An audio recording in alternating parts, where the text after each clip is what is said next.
Hello, how's it going? Welcome again to another whip installment of the row house. This time I'm going to attempt to finish the bricks up and also get the tree done. Well, not totally done, just fabricated. And yeah, that's pretty much it. And these kind of be the last stages of the build. There'll be some other minor things here and there, but I think that's pretty much going to be it. It's been a long time since I've done roots. I mean, like probably a decade maybe. So I'm gonna see how it works and go from there and see how it rolls. So glad you can make it and hoping you're having a good day and hope you enjoy the video. Let's get going. Let's get going. Let's get going. Okay. I was gonna just jump straight to the tree and just finish everything up off camera because I've already done a lot of the bricks and wood in other videos, but there was one part that on here that I think I should probably show because it's something new, and it's a facade. I made a brick wall and then I cut off a small portion of it, or a thin slice of it, and I put it down, just got it down to size, and I got it down to size where it'll fit inside there, and just to kind of give that curvature and fill that gap. And so I made a facade for it, and I'm just going to glue that in.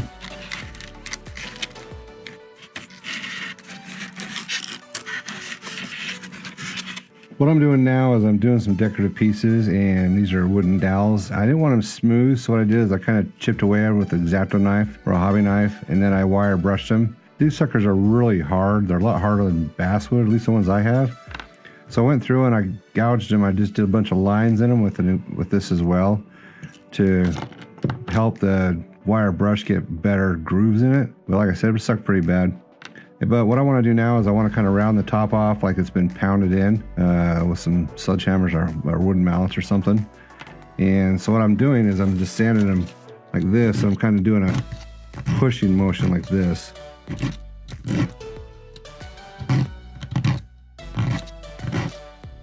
What it kind of does, it kind of peels the ends like that, so it looks like it's been pushed down. Then I'll just kind of make sure the top is pretty smooth, but I don't want to do it in a uniform fashion. I want to do it kind of totally random, so like it's been sporadically hit, but kind of like that. And then I'll glue the beads on, I'll go prime them, and then I'll come back and we'll install them. Now that they're all ready to put in, there's one right there. I just kind of wanted to see how to do it before I put it on film. The best way is just to kind of figure out where you want it. Just kind of push it in a little bit, get a hobby knife.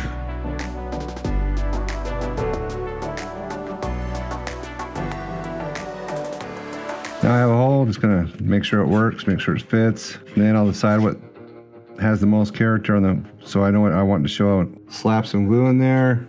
I'm gonna slap a little bit of glue right here as well. Just make sure I get a bond. That's the side I want showing. There you go. Then remove a little bit of the excess. And then what I'll do is when I come back and kind of age this a little bit, I'll put cracks where they've been put in and call it good. But there we go. I'm just gonna put the rest of them in and we'll come back.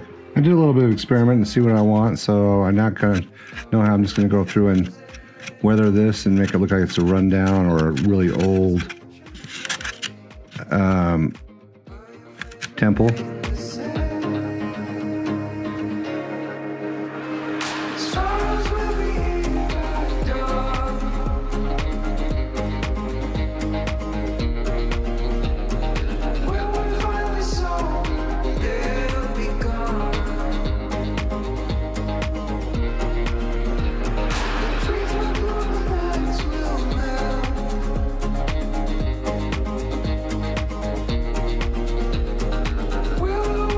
Anyway, you kind of get the idea of what I'm doing.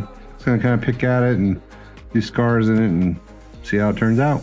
So what I'm gonna do now is I'm gonna try make an attempt at fabricating a tree. I've already glued 3 pieces together, kind of got them to where I want them. This is sagebrush, by the way. And I will come back and fill in some gaps, and now I'm just gonna kind of graft in some branches. So what I've already done over here is I've kind of, if I can get these two apart.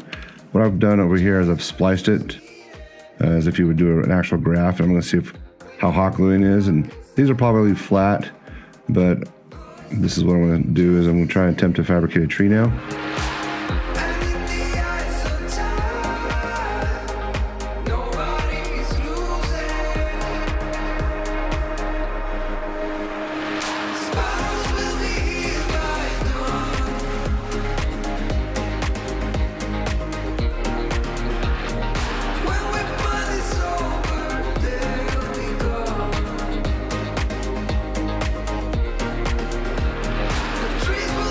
mixed up some Sculptamold because I want to go through and kind of smooth some of these, all the rough things out, because the roots are going to be smooth. So I kind of want to have it go together. The Sculptamold is a little bit wetter, or is a little bit wetter than I usually have it, but that's okay. I want it a little moist.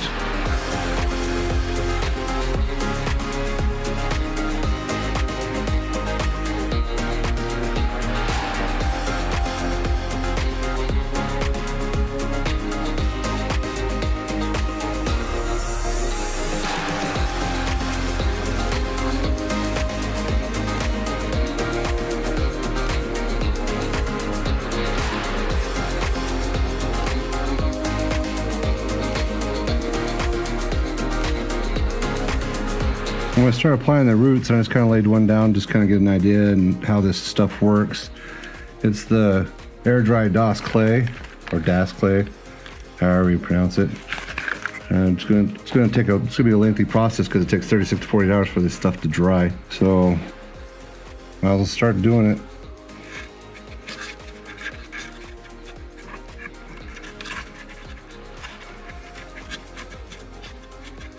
So what I found is it doesn't stick to the tree. I guess I could super glue it to the tree, but I'm just going to hold it on the tree with one hand and kind of get this kind of an idea of where I want it to go with the other hand.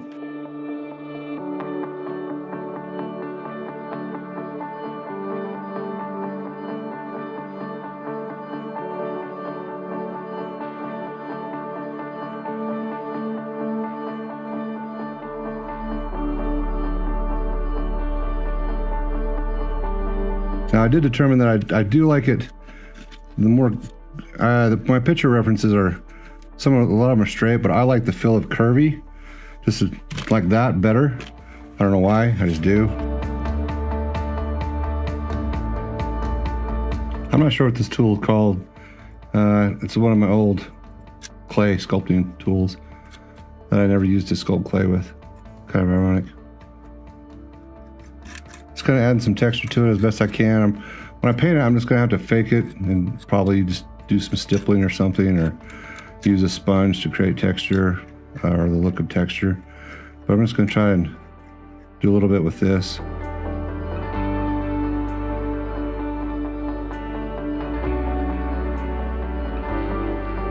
That's one thing I've noticed about this clay is it doesn't really stick to this foam very well. If I can shove it onto a rock, it might. So I just kind of have to keep it and hold it in place. So like I said, it's going to be a process. I want to see how it dries with a fan on it though. I want to see if it speeds up the process. It may crack it, but I don't care.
There's a few things to cover. One is I did super glue as I was going along, and that made it so much faster, so much easier.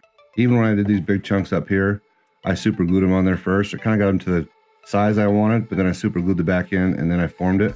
Also, wetting my fingers down while I was molding it helped a lot too. I did, when I was all done, I did spray the tree black, and then I kind of mixed it with a rust and a tan color to kind of give it the look that I'll end up having. But a lot of the tree tops that probably will be covered because I'm not sure if I'm going to have it dead or not. Another thing I would do too is I would start roots below and just have them run out. And there's a couple places I did. I have a root under here that just started, so it looks like it just came from one of these. And that's all I would do, is I would just start them in different places. The one thing I would do differently is, I noticed after it dried, is I'd glue the ends. I should have glued the ends down because there was some shrinkage that happened and the ends kind of popped up. So I have a couple floating roots that I probably should take care of. I'll probably hide with foliage when it's all done, but I would recommend gluing the ends down to help prevent that from happening. I did create webbing up here, kind of give it more mass to the bulk of the tree. When I did put the tree in, I secured it with Sculptamold. I just cut a hole, put the tree in, and then secured it with Sculptamold, and that made it a good firm foundation. But then I knew I was going to do all this roots, and I knew that would end up having a more firm foundation when it was all said and done. So, all right, so here's the tree. I don't know how much you can see.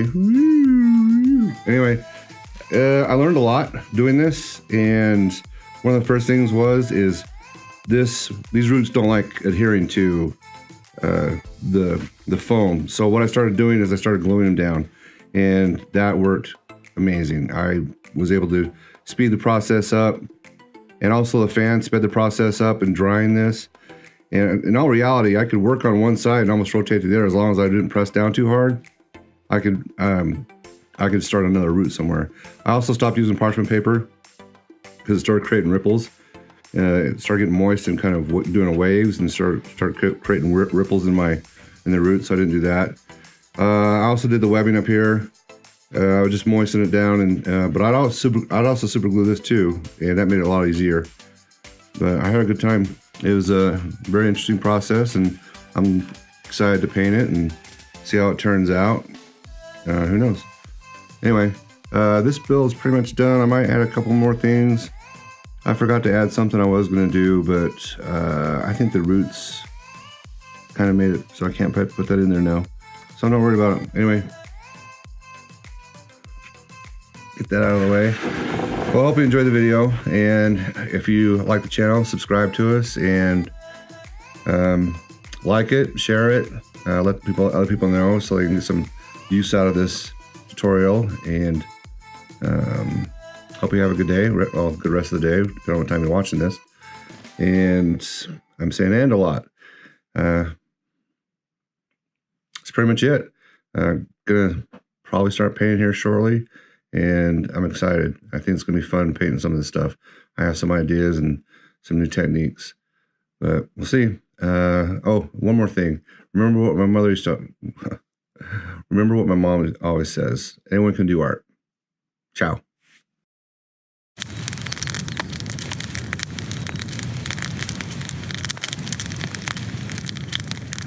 Cool fire.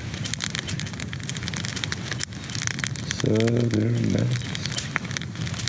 Did you say so, dude? What? Did you say Southern Nights. so, dude?